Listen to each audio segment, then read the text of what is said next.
Assalamualaikum warahmatullahi wabarakatuh. Saya Syarman Guntara, Kepala SMA Negeri 1 Lakbok. Selamat datang di Kampus Hijau SMA Negeri 1 Lakbok.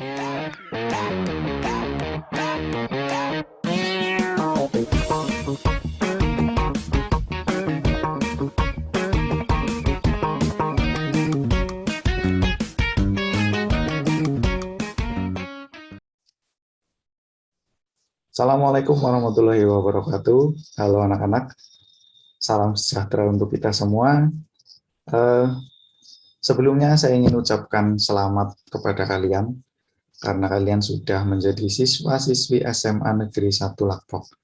Alhamdulillah, sekarang kita berada dalam satu naungan sekolah yang sama. Mari kita majukan sekolah kita, SMA Negeri 1 Lakbok bangkit berprestasi. Ya. Sebelum masuk ke materi, perkenankan saya untuk memperkenalkan diri. Ya, nama saya Dwi Kusnanto. Kalian bisa memanggil saya dengan panggilan Pak Dwi supaya lebih simpel dan gampang. Oke, saya menjadi salah satu pemateri di kegiatan PLS ini, yaitu materi anti korupsi. Ya. Oke, kita langsung masuk saja ke materi. Check it out.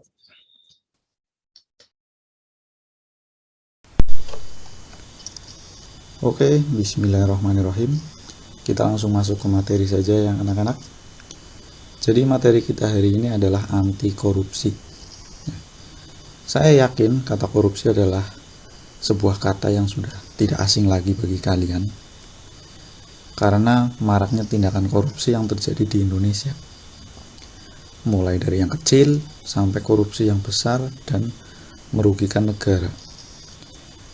Di tingkat dunia, Indonesia termasuk negara yang tingkat korupsinya cukup tinggi. Maka dari itulah penting bagi kita untuk membahas masalah korupsi ini. Agar kalian sebagai generasi muda, generasi yang akan mewarisi estafet pemerintahan di negeri ini di masa depan bisa terbebas dari tindakan korupsi dan bisa membawa Indonesia menjadi lebih baik. Namun, sebelum kita melakukan pembahasan yang lebih jauh, kita bahas dulu, apa sih sebenarnya korupsi itu?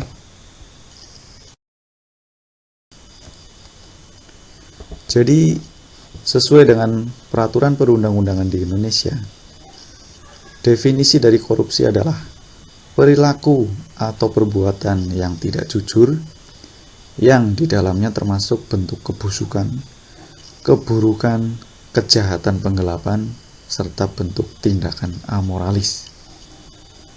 Jadi jelas di sini ya, bahwa korupsi itu sebenarnya tidak ada nilai positifnya sama sekali.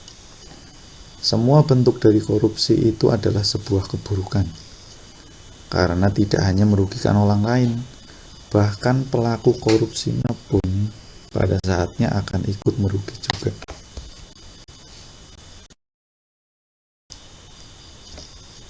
Di Indonesia ada 7 jenis bentuk tindakan korupsi. Yang pertama adalah merugikan keuangan negara. Yang kedua adalah suap menyuap. Yang ketiga adalah penyalahgunaan jabatan. Yang keempat adalah pemerasan. Yang kelima adalah kecurangan. Yang keenam gratifikasi. Dan yang ketujuh adalah benturan kepentingan dalam pengadaan barang dan jasa. Jadi cukup bervariatif ya, bermacam-macam bentuknya tindakan korupsi yang ada di Indonesia. Jadi kita perlu tahu itu agar jika kita mendapati suatu tindakan tersebut, kita tahu bahwa itu adalah tindakan yang tidak benar dan kita harus segera melakukan tindakan untuk mencegah perbuatan tersebut. Oke, dari ke-7 jenis korupsi tersebut, kita bahas satu persatu ya. Yang pertama adalah merugikan keuangan negara. Definisinya adalah melawan hukum, melakukan perbuatan memperkaya diri sendiri atau orang lain atau korporasi, menyalahgunakan kewenangan, kesempatan, atau sarana yang ada.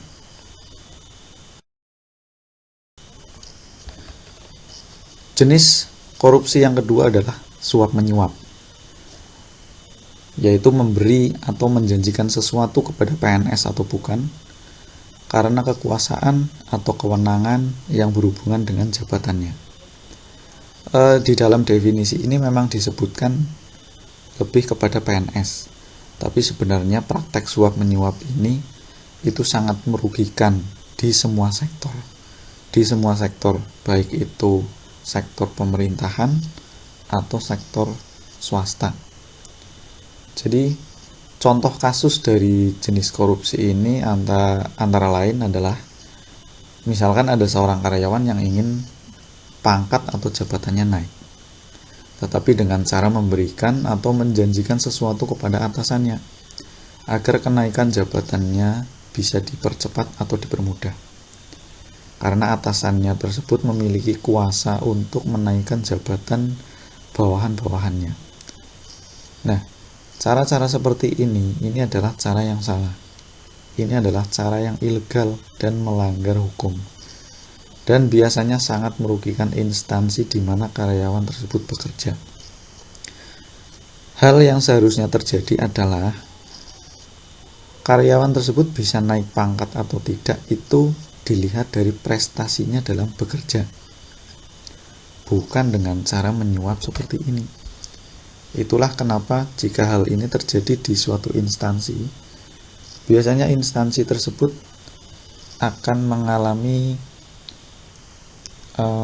mengalami kerugian dalam bidang manajemen, karena instansi tersebut akan menaikkan jabatan dari orang yang sebetulnya dia belum pantas naik jabatan. Jadi kurang lebih seperti itu contohnya. Setelah suap menyuap, jenis tindakan korupsi yang berikutnya adalah penyalahgunaan jabatan. Jadi penyalahgunaan jabatan ini mempunyai definisi, yaitu pejabat atau PNS yang sengaja menggelapkan, merusak, atau menghilangkan dengan sengaja barang, akta, surat, atau dokumen yang diperlukan.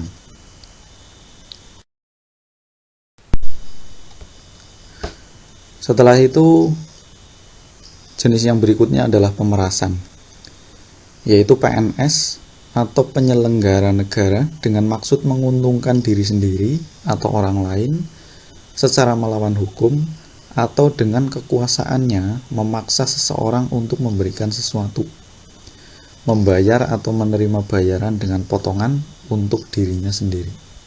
Nah, pemerasan ini adalah termasuk jenis tindak pidana korupsi yang bisa dikatakan cukup kejam, karena biasanya dilakukan dengan cara terang-terangan, memaksa orang lain untuk memberikan sebuah keuntungan bagi si pemeras itu dengan tidak memikirkan keadaan dari orang yang diperas.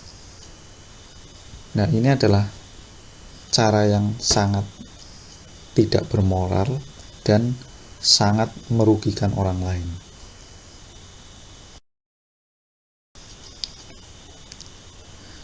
Setelah tindak pidana korupsi pemerasan, tindak pidana korupsi yang berikutnya adalah kecurangan. Di sini dicontohkan pemborong atau ahli bangunan pada saat membuat bangunan, atau penjual bahan bangunan yang pada waktu menyerahkan bahan bangunan melakukan perbuatan curang yang dapat membahayakan keamanan orang atau barang atau keselamatan negara dalam keadaan perang.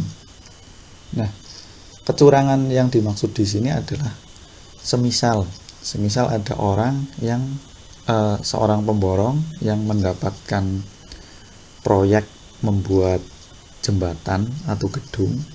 Nah, kecurangan yang dilakukan pemborong tersebut itu adalah mengurangi kualitas dari bahan bangunan tersebut, jembatan atau bangunan tersebut, agar dia mendapat keuntungan yang lebih.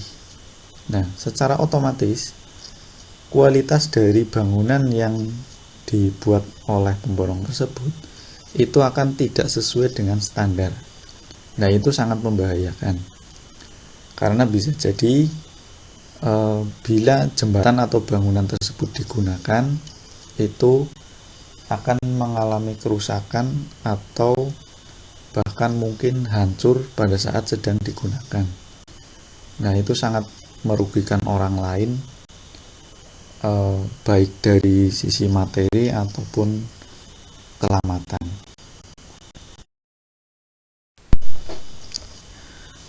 Tindakan korupsi yang berikutnya adalah gratifikasi. Nah, gratifikasi di sini adalah sebuah pemberian yang diberikan atas diperolehnya suatu bantuan atau keuntungan.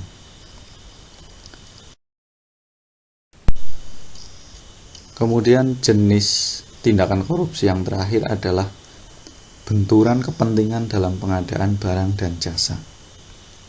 Nah, di sini didefinisikan sebagai PNS atau penyelenggara negara, baik langsung maupun tidak langsung, dengan sengaja turut serta dalam pemborongan, pengadaan atau persewaan barang atau jasa.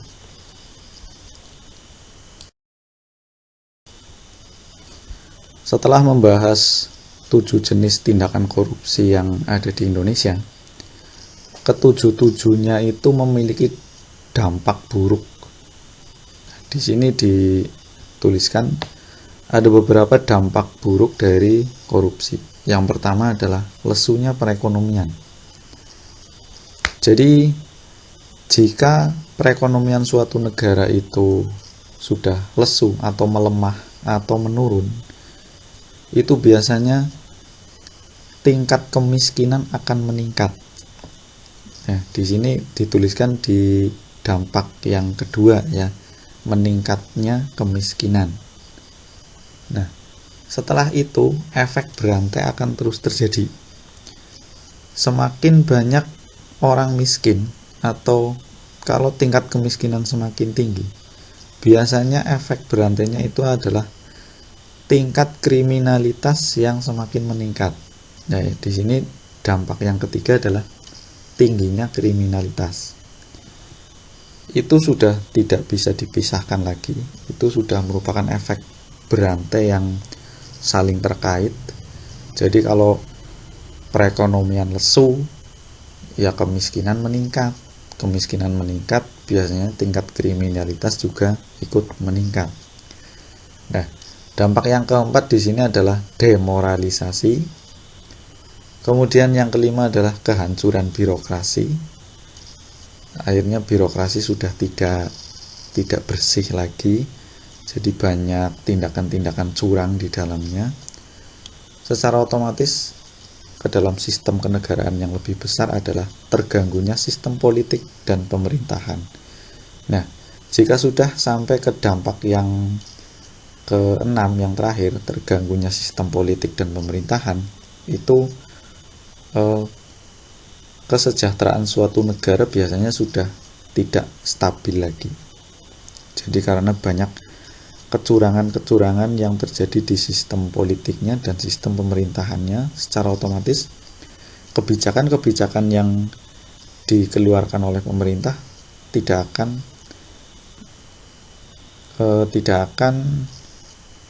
menjadi kebijakan yang bersih lagi. Jadi sudah banyak maksud-maksud negatif yang disisipkan dalam kebijakan-kebijakan tersebut.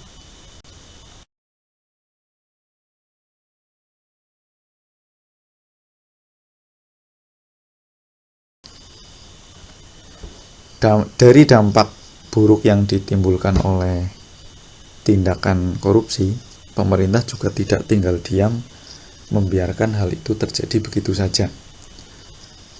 Pemerintah juga melakukan upaya-upaya untuk menanggulangi hal tersebut. Antara lain yang pertama adalah penindakan. Nah, seperti kita ketahui, pemerintah dengan melalui KPK, Komisi Pemberantasan Korupsi, itu juga melakukan atau menangkapi para pelaku-pelaku korupsi yang sangat merugikan negara. Jadi KPK itu melakukan penyisiran di berbagai sektor untuk menjaga instansi kita bersih dari tindak pidana korupsi. Kemudian upaya yang kedua adalah perbaikan sistem. Memperbaiki sistem-sistem pemerintahan yang birokrasinya terlalu panjang, terlalu berbelit-belit, sehingga memunculkan banyak celah-celah untuk tindakan korupsi di situ. Biasanya yang sering terjadi adalah tindak pidana korupsi pemerasan atau suap menyuap. Nah, kemudian upaya yang ketiga adalah seperti yang sedang kita lakukan saat ini, yaitu edukasi, yaitu mengedukasi calon-calon generasi bangsa yang besok atau di masa yang akan datang akan menjadi pemimpin-pemimpin bangsa selanjutnya, agar mereka tidak terpikirkan untuk melakukan tindakan korupsi. Karena biar bagaimanapun, apapun alasannya, tindakan korupsi itu salah dan tidak ada untungnya sama sekali bagi siapapun, bahkan bagi pelaku korupsi itu sendiri. Jadi tindakan korupsi itu memang tindakan yang sangat tidak terpuji dan merugikan banyak orang yang terdampak.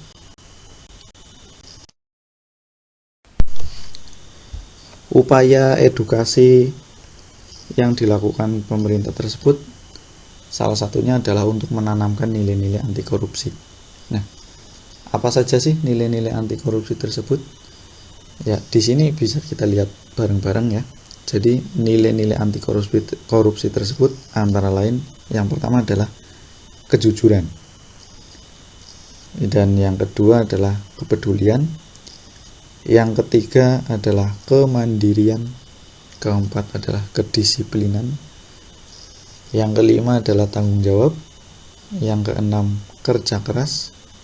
Yang ketujuh sederhana. Yang kedelapan keberanian. Yang kesembilan adalah keadilan. Ini adalah nilai-nilai anti korupsi yang sangat positif jika diterapkan di dalam diri. Insya Allah, jika nilai-nilai ini menjadi pedoman hidup kita tidak akan kepikiran apalagi melakukan tindakan korupsi.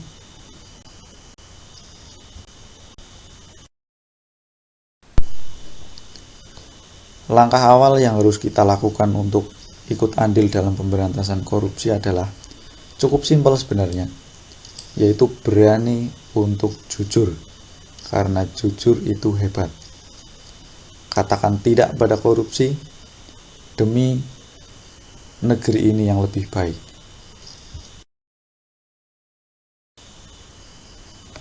Ya, terima kasih. Demikian pemaparan materi tentang anti korupsi. Sekali lagi selamat saya ucapkan untuk kalian telah menjadi siswa-siswi SMA Negeri 1 Lakbok. Sekarang kita berada dalam naungan sekolah yang sama. Mari kita majukan sekolah kita, SMA Negeri 1 Lakbok, bangkit berprestasi. Katakan tidak pada korupsi. Assalamualaikum warahmatullahi wabarakatuh.